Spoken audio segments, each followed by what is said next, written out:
Starbucks, of course, is a coffee shop, but much more than that, right? Starbucks is a whole experience. And that whole Starbucks experience makes me want to strangle people. I'm convinced humans, we can't handle Starbucks. There's too many options, way too many options. In fast food places, there's an efficiency. I'll have a number 3. In Starbucks, people sound like brats. They're like, okay, let's see, what does baby feel like sipping on? I'll have a venti half-calf caramel macchiato with no sugar, no dairy, and no coffee. Then the most amazing thing happens. Instead of the Starbucks cashier slapping this person, they just give a nod of as you wish. It appears like people in Starbucks are trying to stump the barista. They're like, all right, let me have a chai tea with a shot of pumpkin spice, half goat milk and half breast milk. As you wish. Your order in Starbucks is not complete until you provide a name. And they don't really ask for it, they kind of demand it. They're like, I need a name for the order. Can I just have my coffee? I must have a name. Satan. Excuse me? Tall black coffee, Satan. As you wish. The suffering doesn't end there, though. After you order, then you have to wait in that pickup area. That's like the methadone clinic of Starbucks. All the caffeine addicts are milling around. You're forced to listen to Mannheim Steamroller.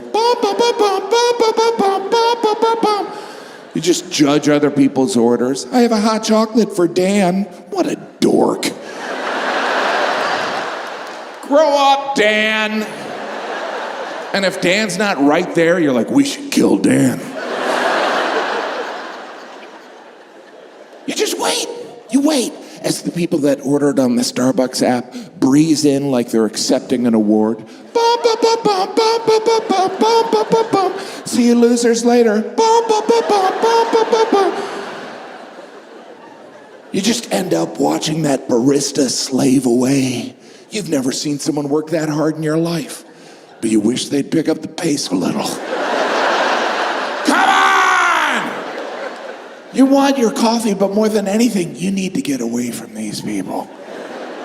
Occasionally, there's that person that brings their own cup to Starbucks. I have my own cup. I have my own cup. Yeah, so do we. They're at home. Let me understand this. You have your life together enough to bring your own cup, but you can't make your own damn coffee? No. You have to go. That's why I think there needs to be a button in Starbucks, a simple button, that when it's pressed, 2 men dressed all in white would just appear and deal with the annoying person. Hey, so you brought your own cup. Why don't you come with us? The person would be like, I bought the cup here. That's cute. We want to show you something. And they'd escort that person into a back room, and then you just hear faint screams. Ow! You stand there. You just stand. All the chairs are taken. Because Starbucks is not only a coffee shop, it's also an upscale unemployment office. Filled with students, people on conference calls. There's always that one guy that set up his office in Starbucks. Can you move your fax machine? It's packed. It's like the opposite of Dunkin' Donuts. You walk in Dunkin' Donuts, you feel like you're entering an active crime scene. Shelves are bare, there's no employees around. Are you guys even open? Did I just break in? I don't want to touch anything and leave my DNA. So instead, I subject myself to the Starbucks experience. And after what feels like an eternity, they finally announce my order. I have a tall black coffee for Satin.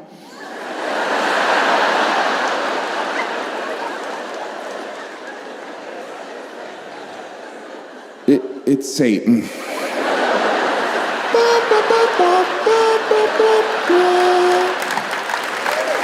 Thank you. I do love her. She can be demanding, like unrealistic demands, like she wants me to lose weight. I have no expectation of losing weight. Some of it is, I used to have all these jokes on donuts, and now sometimes when I do shows out of town, people will give me boxes of donuts, which makes me think, I gotta start doing jokes about private jets. But I'll do a show and someone will give me a box of donuts, or I'll get to my hotel room and in my hotel room there'll be a box of donuts. And I always look at the donuts like, I'm not gonna eat those. I mean, those were a gift. What would Jesus do? He'd eat the donuts. But it's always a box, a dozen donuts. I'm by myself. I'm typically in a city for one night. What kind of monster pig do I come across as? How many donuts should we get, Gaffigan? Enough for a Baptist church. Whatever would feed an entire Little League team, that'll cover that tub of turds for a couple hours. I don't know what to do with all the donuts. I'll eat 2. All right, I'll eat 4. But I don't know what to do with the rest of them, What do I put them in my rolly luggage? I did that once. I'm not proud of it. We've all done things we're not proud of. You're like, this is kind of pathetic, but here goes. Zip, zip, zip. Off to the airport we go. Of course, that was the time I got the random search at the airport. I made it through the metal detector. This nice TSA guy was like, sorry, sir, random search of your bag. And I was like, what I wanted to say is, I have drugs in my butt. Because a cavity search at that moment seemed less humiliating than revealing the true contents of my luggage. But I had to do it, so the TSA guy unzipped the bag. And it was one of those flat boxes of donuts, like Krispy Kreme, so it took up the entire rolly bag. It looked like I was smuggling donuts. And the TSA guy just looked at me like, wow. They sell those here. There's a Dunkin' Donuts 2 gates away. There was such compassion in his eyes. You got a problem. And I couldn't say anything. I couldn't be like, those are mine. Yeah, some guy gave them to me. Some guy named Al-Qaeda, he gave them to me. I'd act all casual. I'd be like, yeah, this is my donuts. I travel with donuts. I'm trying to get diabetes. Why don't you leave me alone? And since it was a random search, the actual box of donuts had to be open. And because I was wheeling through the airport, all the donuts were crammed and smushed to one end. It looked like I had rummaged through a dumpster outside of a donut shop. Oh, this one's still good. Just get these rocks and sticks off of here. That's a perfectly good powdered sugar. No, that's Ajax on that one. The TSA guy just looked at me like, you can go. It's probably your last flight anyway. I don't know if you know, I'm normally a fat guy. But since I've lost all this weight, now I'm just arrogant. And by the way, thin people, that's how we view you. As arrogant bastards. I have lost weight. Since I've lost weight, I find I get 2 types of reactions. One group, these people, they won't even say anything to me. They'll just go up to my wife and ask, is Jim okay? Which sounds like concern, but I just hear judgment. Because to them, it's more likely that I'm sick than I would ever have any self-discipline. Well, obviously Jim's not exercising and eating healthy. He must have cancer. That's one group. The other group, these people will come up to me and accuse me of being on an appetite suppressant. They're like, you're on Ozempic, admit it, you're on Ozempic. And I'm not, all right? I'm on a different one. I'm on Mangiaro, which is better, right? Because it sounds like an Italian restaurant. Welcome to Mangiaro. When you're here, you're not eating anything because you're a fat ass. Yeah. Now, I understand some people are against the appetite suppressants. That's cheating, it's cheating. I'm not playing Major League Baseball. I'm just a fat guy trying to not die. But it's not fair. Yeah, neither is balding and being born with no pigmentation. but I've learned to deal with it. This is an exciting time for me. I'm thin, I'm in my 30s. It is crazy. Most of my adult life, I heard this constant internal monologue. Jim, you gotta stop eating. Jim, you gotta control your impulses. And now I know all I needed was a weekly shot that killed all the passion inside of me. I've learned so much. I now understand thin people, you don't forget to eat, you're dead inside. Life is about compromise. Sure, I may never feel true joy again, but I can finally fit in my clothes that went out of style 30 years ago, so it's not a bad deal. It's crazy. These appetite suppressants are a game changer. Here's what's gonna happen. All us fat people are gonna become thin, then we're gonna mix in with you thin bastards, and when you're not looking, we're gonna eat you. Doesn't matter if we're hungry, we just like to eat. Nom, nom, nom, nom, nom, nom, nom, nom, nom. I love our holiday traditions, like the Christmas tree, where we go out and we chop down a tree and we put it in our living room. Kind of sounds like the behavior of a drunk man, really. Some woman wakes up, honey, why is there a pine tree in our living room? I like it. We're gonna decorate it for Jesus.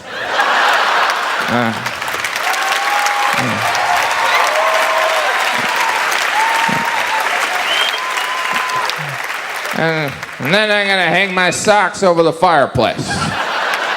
Fill them with candy. Maybe I'll tie some leaves to the ceiling, see if I can get some action. But now I gotta puke on that couch. Merry Christmas. Some people get so into Christmas they decorate their yards. It seems completely backwards. All right, chop down that tree, bring it in here. Take all these lights, put them out there. Oh, I really gotta get a job. He's anti-Christmas. Easter, that's a weird tradition. Easter, the day Jesus rose from the dead, what should we do? How about eggs? Well, what does that have to do with Jesus? All right, we'll hide them.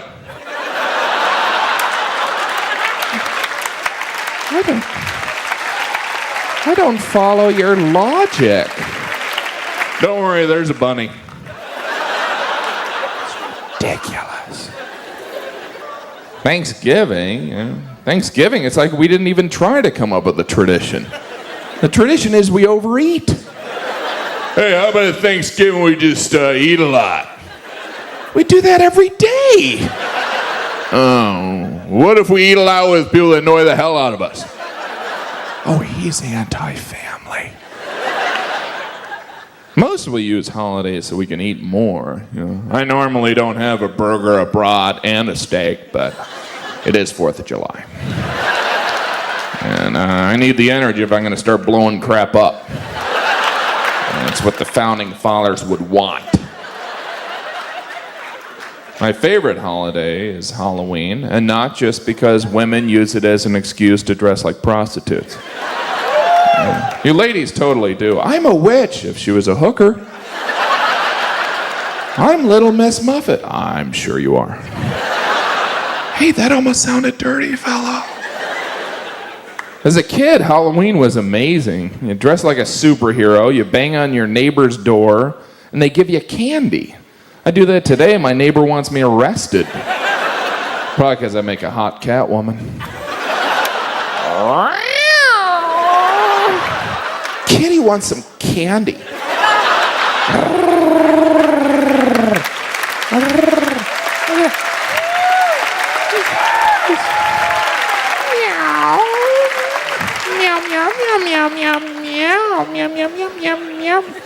Remember that from Mr. Rogers' Neighborhood? Meow, meow, meow, meow, meow, meow, meow. And they wonder why we do drugs. Oh, that was negative. How about those traditions, fellow? Why don't you go back to that? Valentine's Day, the tradition is we give each other those big red hearts filled with the Gamble chocolate. Have you ever eaten any chocolate out of those big red hearts with any confidence? Well, this could either be really good or totally nasty. I'm just pig enough to find out. I got the one filled with toothpaste. I'm gonna have to eat another 9 to get rid of that flavor.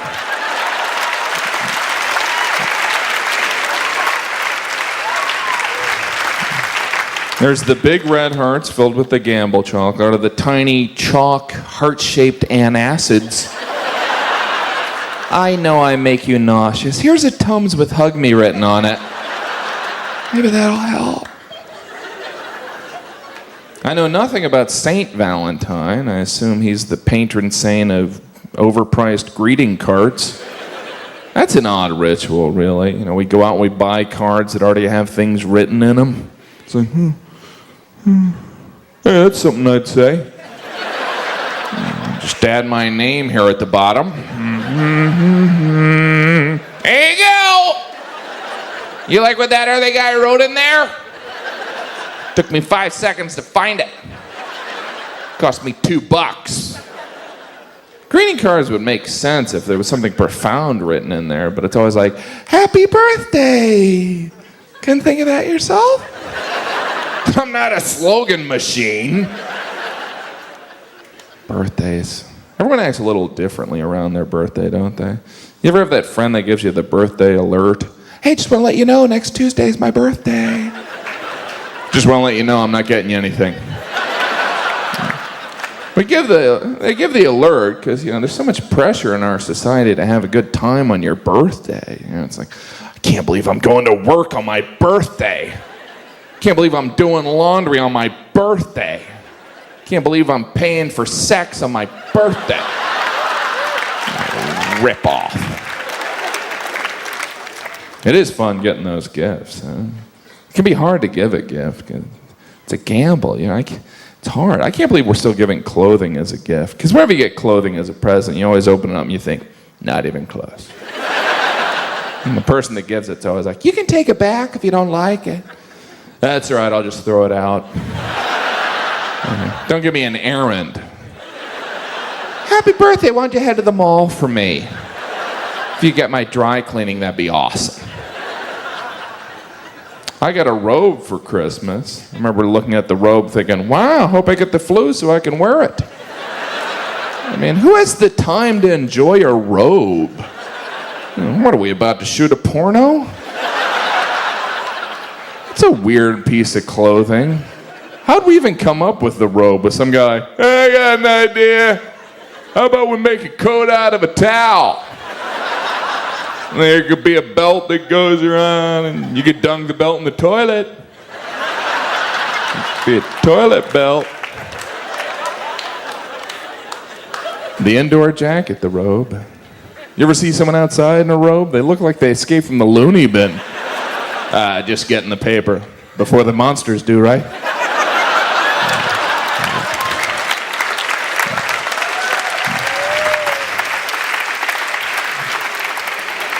The only time I ever wear a robe is when I'm staying in a fancy hotel. You know, that robe in the closet. I always feel uncomfortable when room service comes and I'm in a robe. Like I'm trying to seduce the room service guy. Hello, welcome to my room. I'm in my robe and here's the bed I rented. Is there anything I could do to be more creepy? Oh, he was believable as the creepy guy. It reminded me of his Catwoman. Scary. Do you ever get a candle as a gift? Hey, thanks. You know I have electricity, right? Thanks. Yes. Look, if my place smells, just let me know. No, this is perfect. Now I know what I'm giving you next year. This. Your candle gifts. It's a gamble with gifts, you know. Statue of Liberty was a gift. Big, beautiful statue. Gift from the French. Good thing this statue is beautiful, because it was ugly, that would have been awkward. French would have come over. Where's the Statue of Liberty? Yeah, that's in the desert in Arizona. Yeah, we thought it really complimented the desert. Would have been even more awkward if we re-gifted the statue. Where's that gigantic statue? Japan was having a birthday. And we didn't know what to get them. We said it was from both of us. And they just love it, love it, love it, love it, love it, love it. My favorite gift I've ever received is a flask. I think giving someone a flask is a nice way of saying, hey, you seem like a drunk on the go. You strike me as needing hard liquor at all times. This would be good for you in your car.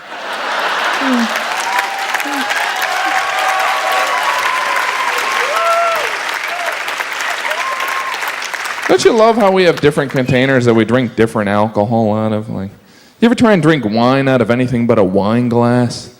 You feel like a drunk. Hey, can you refill my Yahtzee shaker?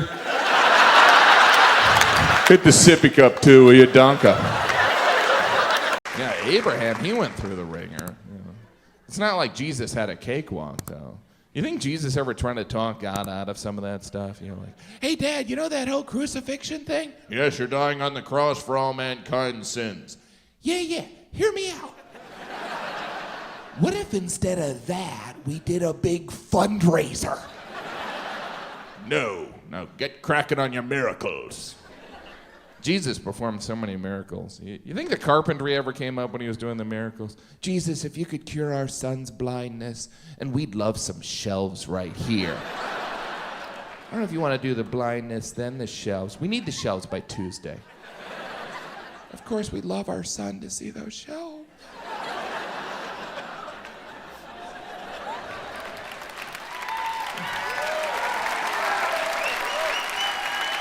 Jesus had the apostles traveling with 12 guys. You get like 5 guys together, a fist fight starts. If I were Jesus, I would have snapped. I would have been like, stop following me! Would one of you shave? We look like a homeless football team.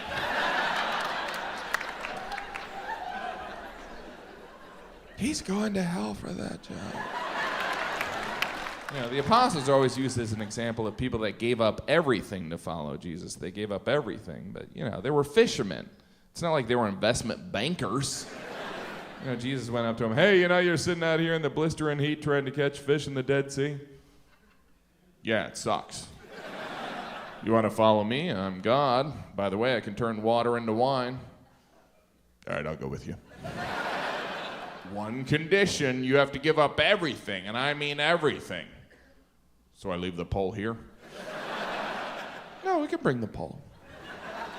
The apostles. How'd they come up with that name, you know? You think one of the apostles was like, hey, Jesus, me and the guys were talking. I don't know why he sounds like that.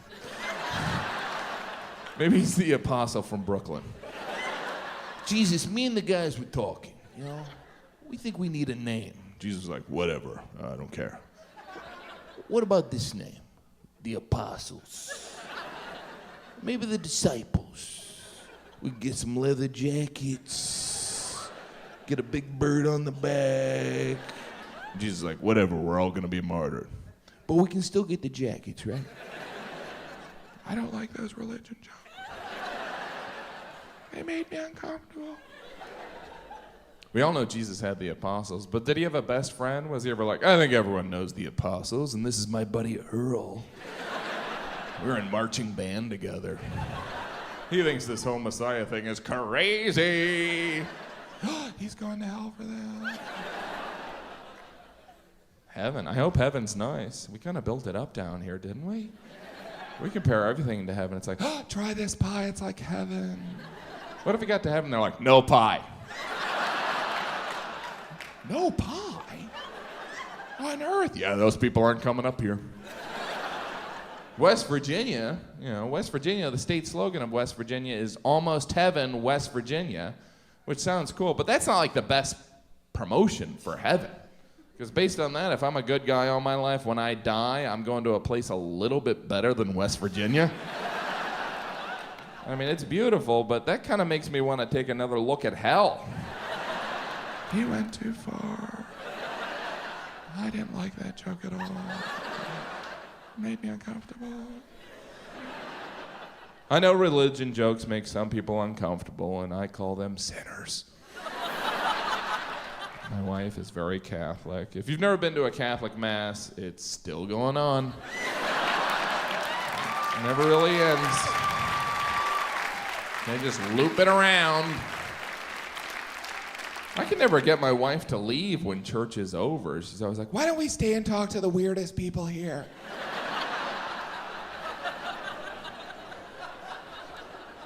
She doesn't consider me a real Catholic because I don't go to church or follow any of the church teachings, but occasionally I'll root for Notre Dame.